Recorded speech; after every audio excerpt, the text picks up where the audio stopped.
So guys, for the first method, you're going to head it with search and type in manage advanced sharing settings. Click on it.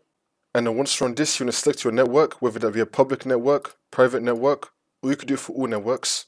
Make sure that you have network discovery turned on and file and printer sharing turned on for your correct network. See if that works for you. For the second method, you're going to head it with search and type in check for updates. Click on it.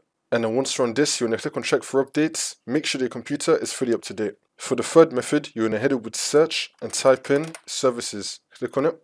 And then once you're on this, you're going to click on any service one time. Now you're going to click on P on your keyboard. You now want to find print spooler. Here it is. Double click on it. Make sure that you have the startup type on automatic and then click on start, which will then make the server status running. And then click on OK. And now you're going to right click on print spooler and then click on restart. It's now going to restart the service. See if this works for you. For the last method, just try doing a restart of your computer. See if that works for you.